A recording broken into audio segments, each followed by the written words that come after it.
जब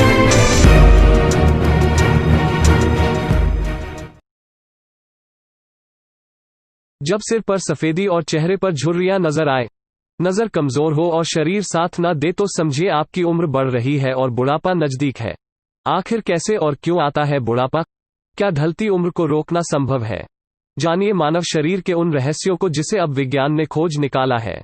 हम आपको बता रहे हैं उन शारीरिक बदलावों के बारे में जिनके चलते हमारी उम्र ढलती है।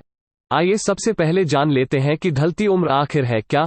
वैज्ञानिकों के मुताबिक बुढ़ापा समय के साथ आए कई बदलावों का एक संचय है जो या तो बीमारी पैदा करने के लिए जिम्मेवार होते हैं या फिर बढ़ती उम्र के लिए। ढलती उम्र हमारी कोशिकाओं और ऊतकों में लगातार होने वाले बदलाव का परिणाम है। हमारे शरीर की आणविक संरचना में आए बदलाव हमें एक दिन बूढ़ा बना देते हैं, जिसे अंग्रेजी में चेंज इन मोलेक्युलर स्ट्रक्चर कहते हैं। मानव की ढलती उम्र शरीर में आए कई बदलावों का प्रगतिशील संचय है जो बीमारी और मृत्यु के लिए उत्तरदायी है। बढ़ती उम्र के लिए कई महत्वपूर्ण कारण जिम्मेवार होते हैं। इन कारणों में से अगर कुछ पर काबू भी पा लिया जाए तो ज्यादा फर्क नहीं पड़ता, क्योंकि एक न एक दिन सबको बूढ़ा तो होना ही है।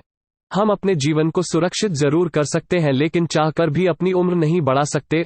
उम्र ढलने के जो भी कारण होते हैं वह एक दूसरे से जुड़े होते हैं। जब दो या उससे अधिक कारणों का आपसी तालमेल बढ़ जाता है तो उसके परिणाम भी नाटकीय रूप से बढ़ जाते हैं। चूंकि उम्र बढ़ने के कारणों का आपस में गहरा रिश्ता होता है, इसलिए बुढ़ापे के लिए किसी एक कारण को जिम्मेवार मानना सही नहीं है। लेकिन समय से पूर्व बढ़ने वाली उम्र, जिसे प्रीमेच्योर एजिंग कहा जाता है, पर काफी हद तक काबू पाया जा सकता है। ऐसी स्थिति में अगर कुछ कारणों में से एक पर भी नियंत्रण पा ले तो हमारा जीवन काल काफी हद तक बढ़ भी सकता है। वैज्ञानिक ऑक्सीडेटिव तनाव और मुक्त कणों को भी उम्र ढलने के लिए जिम्मेवार मानते हैं। हमारे शरीर में खरबों कोशिकाएं होती हैं। इन कोशिकाओं को केवल पोषण की कमी और संक्रमण का ही खतरा नहीं होता, बल्कि फ्री रेडिकल्स यानी मुक्त कण भी कोशिकाओं को काफी नुकसान पहुंचाते हैं। जब ऑक्सीजन का एक अणु कई एकल परमाणुओं सहित एकल इलेक्ट्रॉन्स में बंट जाए तो उनको मुक्त कण कहा जाता है। ये कण कोशिकाओं में तनाव पैदा करते हैं, जिसे ऑक्सीडेटिव तनाव कहा जाता है।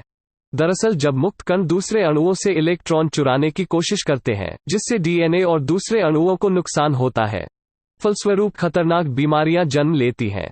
इसलिए मुक्त कण और ऑक्सीडेटिव तनाव उम्र बढ़ने में एक महत्वपूर्ण भूमिका निभाते हैं।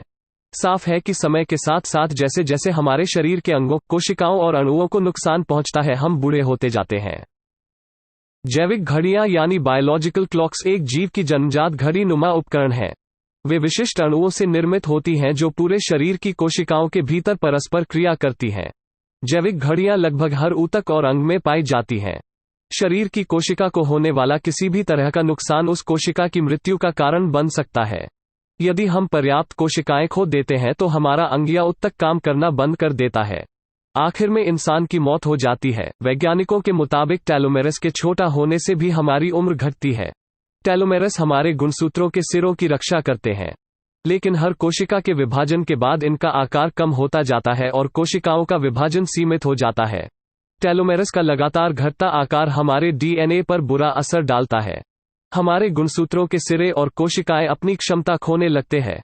छोटे टेलोमेरस वाली कोशिकाएं कैंसर को जन्म देती हैं। टेलोमेरस के छोटा होने से उम्र बढ़ने लगती है और जीव का जीवन चक्र छोटा होता जाता है। हालांकि टेलोमेरस के छोटा होने से सचमुच हमारा जीवन काल कम हो जाता है, जानने के लिए अनुसंधान जारी है। ये थे उम्र बढ़ने के कुछ जैविक कारण। अगले वीडियोस में हम बात करेंगे ढलती उम्र को थामने के लिए हो रहे वैज्ञानिकी प्रयासों के बारे में।